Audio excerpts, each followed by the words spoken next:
When did you really start to focus on hockey? Um, you know what? I was coming to for hockey. I was kind of a late bloomer. So I played in a place called Penticton, which is like 4 hours from Vancouver, and the next year was my draft year.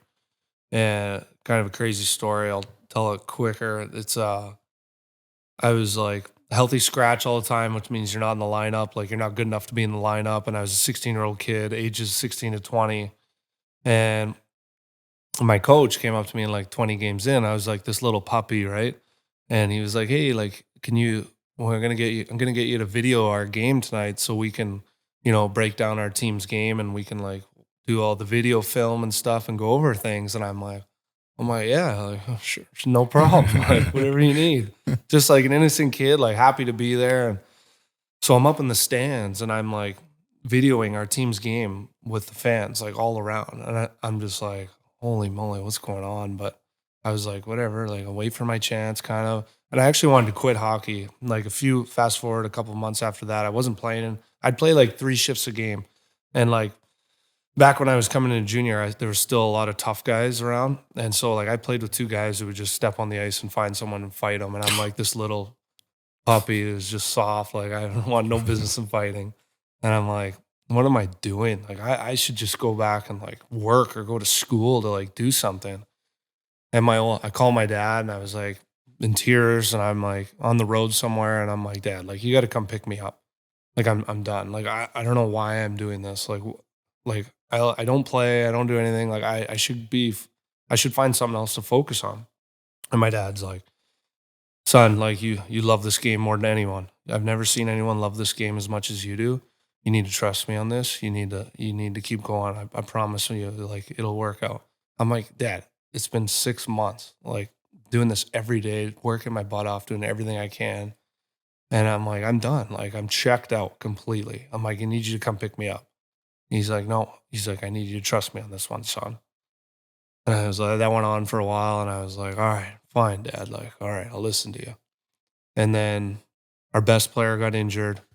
He blew out his shoulder or something, and they were like, coach is basically like, all right, who's next? Like, who do I put in? And looked at me. He's like, all right, put me on like the second line, and like, boom, I just like was like, here's my chance. I am not looking back, and like just took off, scored a bunch of goals and all that, and then a year and 2 months later, I was drafted fourth overall in the NHL, and it Oh, was just like, boom. And I was like, I look back and I've had some like my dad's retirement party and things like that. And I'll tell that story to like do it around because it's so good for kids to hear because you all go through those points and whatever it is, right? You're like, and it's just isn't working out. It's too hard or I'm not getting a chance. And it's like, man, you do what you love, you stick with it, you keep grinding. And I look back and people, when I tell that story, and kids especially, they're just like, wow, I had a tough year and like a couple crappy months, and my coach didn't give me ice time and this and that. And it's like, man, you just wait for that opportunity, you work your butt off for that opportunity, and then you do what you do. And if it doesn't work out, you got your opportunity, you gave it your all, it doesn't work out. But for me, it was a late bloomer, and I kind of got lucky, had that chance, and then boom, it was like, wow, okay, here I am. I'm in the NHL. that's So all. That's great, yeah, man. it was crazy. Just Yeah. completely seizing the opportunity, right? Like you stuck with it, and then you got it, and then like happened seems like instantaneously almost. Yeah, so that happened right at the end of that year, and then it's called the Western Hockey League where I went, and just a step up kind of. And at the start of the year, I was ranked in the fourth or fifth round in the NHL in the draft in those mock drafts, and I Yeah. was like, Dad, did you see the mock draft that whoever comes out with all these knuckleheads that just come up with these whatever lists? And Yeah. he's like, I saw it, son. Like, keep working. Like, it could get drafted in the NHL. And I'm like, boom. And I just kept working and working and working and had an unbelievable playoffs that year. And then I was ranked like 8th to 10th overall going into the draft. It was in LA, actually, my draft at Staples Center.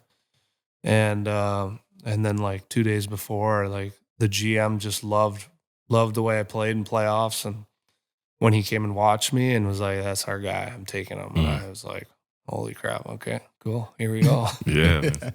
Hell What, yeah. what was it like that moment you just found out that you were drafted fourth? It was crazy. Like I actually the night before, I had a big meeting with. I was drafted Columbus Blue Jackets, and I had a big meeting with them all their staff, and we went over a bunch of stuff. And then they told my agent and my family they told them we're drafting Ryan.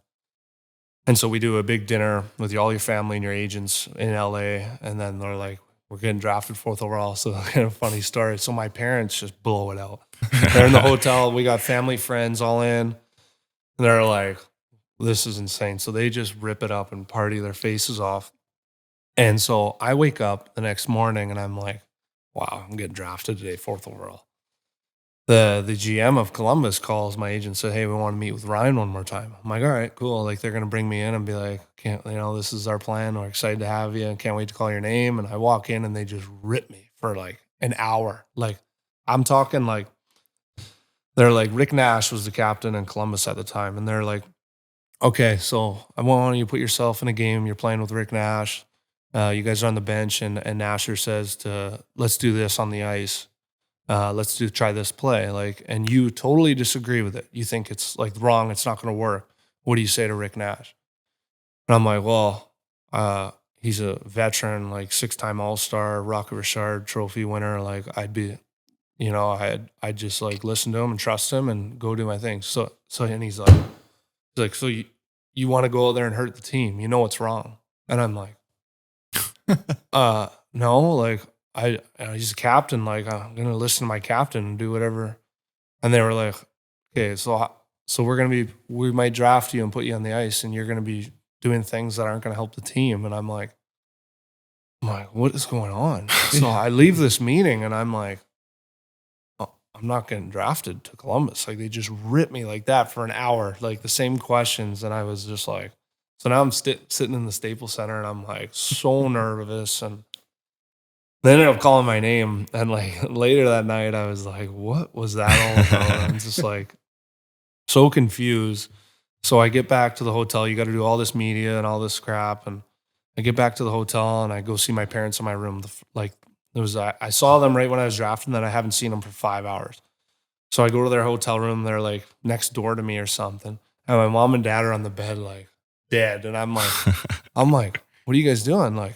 Because one of our friends had this bigger room that we're all going to go meet up and have some drinks. And I'm like, what are you guys doing? And they're like, we're going to bed. And I'm like, your son just got drafted 4th overall in the NHL. Like, we're going to have some drinks right now. And my dad's like, nope. Like, we burnt it last night. Like, I'm dead. And I'm like, you guys are losers. So I went up. Their friends stayed up, which is great. But they were so tired. It's funny to look back at them like, you guys, great. Thank you for watching Studio 22. Don't forget to like, share, and subscribe. And follow our socials at Studio 22 Podcast.